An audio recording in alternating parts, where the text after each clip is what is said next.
Dans la vidéo d'aujourd'hui, je vais vous montrer comment mixer une voix de façon le plus simple possible pour éviter d'overprocess, de toujours mettre plus de plugins, plus de trucs. Pour vous expliquer un petit peu, on va ouvrir directement la session. J'ai ici un channel strip.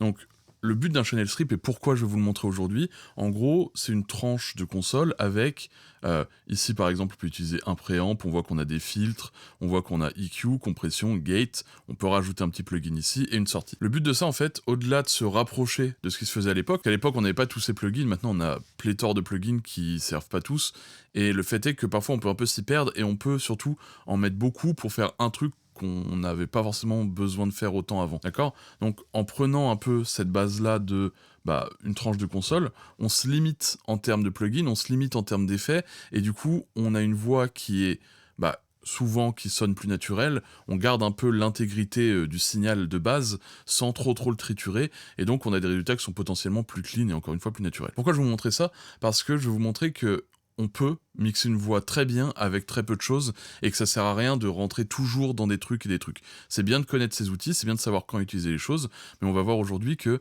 rien qu'avec ça, un petit EQ comme ça, un petit compresseur, un petit préamp, on peut faire des trucs qui sont très cool et on peut mixer en fait la majorité des voix comme ça. À l'époque on faisait comme ça, on n'avait pas de plugin, il y a énormément de sons qui sont très bien mixés où les voix sortent très clean, où en fait on n'utilise pas grand chose, d'accord? On utilise à l'époque une console quoi, là on a la chance de l'avoir émulée, donc on va tester tout de suite aujourd'hui. On a un truc, vous l'avez peut-être déjà vu dans une de mes vidéos pour ceux qui suivent depuis longtemps, mais en gros on a une tranche de console CLA, donc CLA c'est Chris Lord Age, qui est un ingé son qui mixe pas mal de rock. Ça en gros c'est le plugin qu'il a fait avec Waves.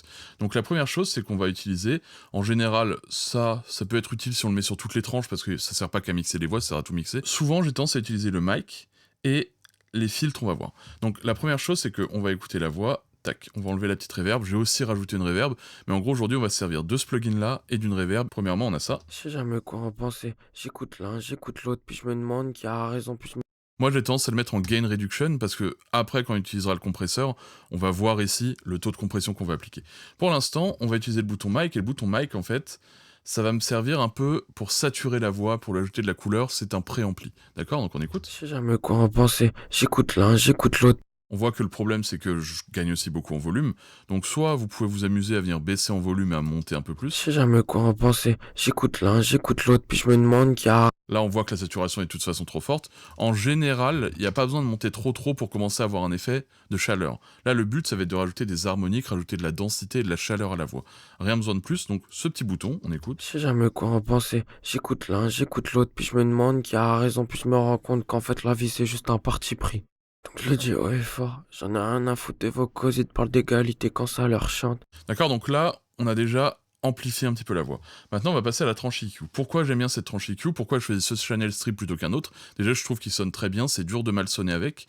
Et en plus, il y a ce petit bouton. Bon, il y en a plein d'autres qui l'ont, mais voilà. Ce petit bouton, il va me permettre d'écouter précisément de quelle fréquence on parle quand je viens EQ. Souvent, vous savez, sur ces EQ-là, comme il n'y a pas de chiffres, on n'a pas de courbe et tout de visuel, ça peut être un peu plus dur de s'y retrouver au début. Donc, ce qu'on peut faire, c'est ça. On peut écouter par exemple ici. Je sais jamais. D'accord, donc là on voit que c'est les hautes fréquences. Puis je me rends compte. On peut écouter par exemple se dire ok Je sais ici, jamais quoi en penser. donc J'écoute les l'un, bas, j'écoute l'autre, puis je me demande plus ou moins bas. qu'en fait la vie c'est juste un parti pris. Je le dis haut et fort. Ici on a pareil, on peut aller jusqu'au middle, mais moi j'aime bien traiter les low medium avec. Je sais jamais quoi en penser. J'écoute l'un, j'écoute l'autre, puis je me demande qui a raison, puis je me rends compte qu'en fait la vie c'est juste un parti pris. Je le dis haut et fort. J'en ai rien à foutre de vos causes. Ok, et là on a la dernière Je sais jamais fréquence. quoi en penser. Celle-là j'aime bien en général me la mettre plus précise, je vais vous expliquer tout après. Et celle-ci un peu plus large. En général c'est ce que je fais. Je sais jamais quoi en penser. J'écoute l'un, j'écoute l'autre, puis je me demande qui a raison, puis je me rends compte qu'en fait la... En gros, ici on a les hautes fréquences. Donc toutes les fréquences au-dessus de 7000. Ici on a le gain, donc ça en fait ça va nous servir à doser la quantité de cette fréquence qu'on ajoute ou qu'on baisse. Ici on a la largeur de bande, donc est-ce qu'on est plus précis ou moins précis sur la fréquence, et voilà. Et ici on peut l'utiliser soit en shelf, donc shelf vous connaissez, c'est quand on démarre d'un point et qu'on vient monter à l'infini, et enfin monter et que ça dure à l'infini, et le shelf bas c'est pareil, d'accord? Et sauf qu'avec le bell, ça vous permet de faire une cloche. Ici, je m'en sers pas trop dans ces plugins-là. Donc moi, le but, ici, c'est de me dire, ok, je dois EQ ma voix avec ces 4 points-là, et pas plus. D'accord? parce que des fois on peut avoir tendance à mettre plein de points, de baisser des trucs à droite à gauche. On voit qu'ici j'aime bien avoir un précis si j'ai vraiment une résonance qui me gêne. C'est rare qu'en fait il y en ait beaucoup plus. Et ici des cloches un peu plus larges pour vraiment changer la voix de façon plus large. Donc on va voir un peu ce qu'on peut faire. Je sais jamais, On va mettre avec la prod aussi. je sais jamais quoi en penser. J'écoute l'un, j'écoute l'autre, puis je me demande qui a raison, puis je me rends compte qu'en fait la vie c'est juste un parti pris. Donc je le dis haut et fort. On voit ce qui se passe quand je baisse ce bouton-là, c'est qu'on perd vachement de présence, on perd vachement de corps à la voix. Donc c'est intéressant parce que là, c'est rec assez proche du micro, je pense, ce qui est intéressant dans la performance. Mais du coup, on va vouloir enlever un peu d'en bas qui est très très chargé. Je sais jamais quoi en penser. J'écoute l'un, j'écoute l'autre, puis je me demande qui a raison, puis je me rends compte qu'en fait la vie c'est juste un parti pris. D'accord, donc juste avant-après. Je sais jamais quoi en penser. J'écoute l'un, j'écoute l'autre, puis je me demande qui a raison, puis je me rends compte. Maintenant, on va donner un peu d'air, un peu de brillance, un peu de... D'accord, on va ouvrir la voix pour qu'elle soit plus claire. Je sais jamais quoi en penser. J'écoute l'un, j'écoute l'autre, puis je me demande qui a raison, puis je me rends compte qu'en fait la vie c'est juste un parti pris. Donc je le dis haut et fort. J'en ai rien à foutre des vocaux, ils te parlent d'égalité quand ça leur chante. Et il faut tout dans le même panier. Ok, on va baisser un peu l'autre. Je sais jamais quoi en penser. J'écoute l'un, j'écoute l'autre, puis je me demande qui a raison, puis je me rends compte qu'en fait la vie c'est juste un parti pris. Donc je le dis haut et fort. J'en ai rien à foutre des vocaux, ils te parlent d'égalité quand ça leur chante. Et il faut tout dans le même panier. Je sais jamais quoi en penser. J'écoute l'un, j'écoute l'autre, puis je me demande qui a raison, puis je me rends compte qu'en fait la vie c'est juste un parti pris. Donc je le dis haut et fort. J'en ai rien à foutre des vocaux, ils te parlent d'égalité quand ça leur chante. Et il faut tout dans le même panier. Ok, on va dire que l'EQ là, c'est pas mal. Je veux pas over-process, je veux pas rentrer trop dans un truc qui va dénaturer ma voix. On a déjà quelque chose qui est assez... qui change pas mal. On écoute avant-après, donc le plugin. Je sais jamais quoi en penser. J'écoute l'un, j'écoute l'autre, puis je me demande qui a raison, puis je me rends compte qu'en fait la vie c'est juste un parti pris. Donc je le dis haut et fort. J'en ai rien à foutre des vocaux, ils te parlent d'égalité quand ça leur chante. Et il faut tout dans le même panier. D'accord, donc c'est déjà beaucoup mieux, la voix rentre beaucoup mieux dans la prod. Et maintenant, on a la compression. Donc la compression, en gros, on a ce petit truc-là. On peut soit le mettre en mode Bluey, soit le mettre en mode desk. Donc moi, je le mets en mode desk tout le temps. Avant, j'ai pu le mettre en mode Bluey, maintenant je le mets en mode desk, parce que le mode Bluey, il est un peu plus clair, il est un peu plus, on peut plus pousser la compression. Mais moi, là, je préfère juste un truc qui me compresse et qui est un peu plus transparent. Ça... En gros, c'est le release, c'est le temps qu'on va mettre le compresseur avant d'arrêter d'agir. Sur une voix, il faut l'avoir assez court. Enfin, je vous conseille de l'avoir assez court. Soit vous le bougez pas. Le mieux, c'est de lancer le taux de compression et d'après monter et descendre pour voir ce qui vous sert dans le morceau.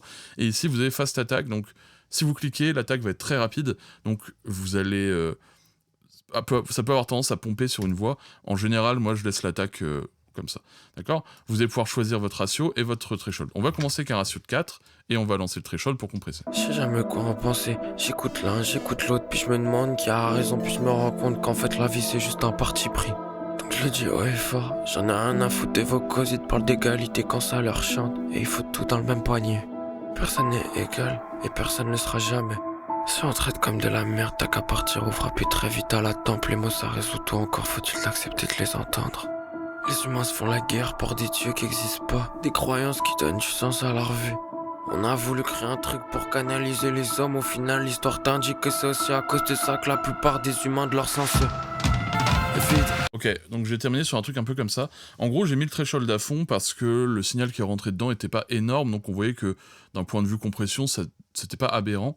Et ensuite, je suis venu bouger le ratio justement pour essayer de trouver le ratio qui me plaisait le plus. Le ratio, c'est la quantité de compression. C'est à quel point, si la voix rentre dans un compresseur, combien de dB en ressort. Là, si je rentre 4,3 dB dans un compresseur, il y a 1 dB qui en ressort. Donc en gros, ça vient m'écraser le signal et ça vient me tenir ma voix. Et ici, j'ai monté un peu le release parce que, en gros, plus il va être bas, plus la voix va être frontale, plus elle va être haut, plus la voix va un peu reculer dans le truc. Donc, je sais plus où j'étais, mais bref, par là. Pour essayer d'équilibrer un peu ça et pour essayer de faire en sorte que la voix soit moins frontale et moins un poil moins agressive. D'accord? Ça, le gauge, je m'en sers pas. Ça, si vous voulez vous en servir, en gros, c'est l'inverse d'un compresseur, en gros. Enfin, pas vraiment l'inverse, mais en gros, vous définissez un seuil, et à chaque fois que vous êtes sous ce seuil, le son se coupe, et dès que vous redépassez ce seuil, le son se remet. Ça sert à parfois gérer des respirations, des bruits de fond, des noises, des choses comme ça. D'accord? Donc ça, c'est ce que j'aurais fait sur cette voix. Maintenant, on voit qu'ici, il y a une tranche supplémentaire. Je suis venu lui ajouter un petit LA2A, parce que je voulais tout simplement venir recompresser légèrement derrière. Je sais jamais quoi en penser. J'écoute l'un, j'écoute l'autre, puis je me demande qui a raison, puis je me rends compte qu'en fait la vie c'est juste un parti pris. Donc je je le dis haut et fort, j'en ai rien à foutre des vocaux, ils te parlent d'égalité quand ça leur chante. Donc là, on voit qu'avec quand même des réglages assez simples, qui ont été faits rapidement, je les ai fait avec vous en même temps, on passe de ça. Je sais jamais quoi en penser, j'écoute l'un, j'écoute l'autre, puis je me Donc une demande. voix qui est pas tenue, une voix qui est renfermée. Je sais jamais quoi en penser, j'écoute l'un, j'écoute l'autre, puis je me demande qui a raison, puis je me rends compte qu'en fait la vie c'est juste un parti pris. Donc je le dis haut et fort, j'en ai rien à foutre des vocaux, ils te parlent d'égalité quand ça leur chante. En fait la vie c'est juste un parti pris. Là-dessus, on rajoute une petite reverb, si vous voulez la voir, c'est celle-ci. J'ai voulu rester très simple aussi, juste une reverb, le mix à fond, le low cut à fond, et un decay aux alentours de 2. Je sais jamais quoi en penser, j'écoute l'un, j'écoute l'autre, puis je me demande qui a raison, puis je me rends compte qu'en fait la vie c'est juste un parti pris. Donc je le dis haut et fort, j'en ai rien à foutre des vocaux, ils te parlent d'égalité quand ça leur chante, et il faut tout dans le même panier. D'accord? Donc on voit que, simplement, avec un bouton de, on va dire, saturation, de préamp, une tranche d'EQ, un compresseur, non, 2 compresseurs, pardon, en comptant celui-ci, vous avez des résultats qui sont en fait, clairement, un son, bon, peut-être en le travaillant un tout petit peu plus, en mettant peut-être d'autres effets à côté, parce que là, on parle vraiment de la base de la voix, mais on parle pas forcément d'effets. J'ai rajouté une petite reverb. On voit que c'est en fait clairement exploitable et en fait, mixé comme ça, c'est clairement un truc qui se fait. Et surtout, ce qui est important, c'est que ça permet de ne pas over-process, toujours mettre plus de process. Il faut qu'on arrive au résultat qu'on veut avec juste ça. Et on se dit, ok, je prends pas plus, je prends juste ça. Je sais jamais quoi en penser, j'écoute l'un, j'écoute l'autre, puis je me demande qui a raison, puis je me rends compte qu'en fait la vie c'est juste un parti pris. Je vous conseille de faire l'exercice chez vous. Prenez ce plugin si vous l'avez, prenez un autre channel strip, ça peut être ceux qui ont AMEC, ceux qui ont donc ça, ceux qui ont potentiellement ça, ceux qui ont ça, ceux qui ont n'importe quel channel SSL en fait ça. Vous pouvez utiliser ça, c'est la même chose, quasiment. Voilà, n'hésitez pas, de toute façon tous les logiciels ont des channel strip, je pense que, hop, sur Studio One, voilà, channel strip, voilà, c'est pareil, j'aurais pu utiliser celui-là, peu importe. Le truc c'est que essayez essayez quelques fois de mixer votre voix avec un channel strip pour avoir le minimum de trucs de process, pour essayer d'avoir la voix la plus clean possible, et vous sortez pas tant que vous n'avez pas la voix la plus proche de ce que vous voulez possible. Et vous allez voir que c'est un exercice qui est assez cool parce que, à force de faire ça, entraînez-vous à faire ça, en fait après quand vous allez prendre d'autres plugins, vous allez prendre spécifiquement ce qu'il vous faut, mais pas forcément des trucs qui vous servent à rien. Potentiellement ici, pour le compresseur, vous pouvez vous dire, ok, moi je préfère le CLA76 ou je préfère le MC77, d'accord, c'est le plugin que j'aime bien pour compresser, ok, je vais utiliser celui-là, mais au moins je comprendrai par rapport au réglage de ça, et je comprendrai que ça sert peut-être à rien des fois de mettre 3 plugins de compression, pardon. Pour l'EQ, pareil, peut-être que vous avez tendance à préférer un autre EQ, par exemple, je sais pas, un Manny Marokin EQ.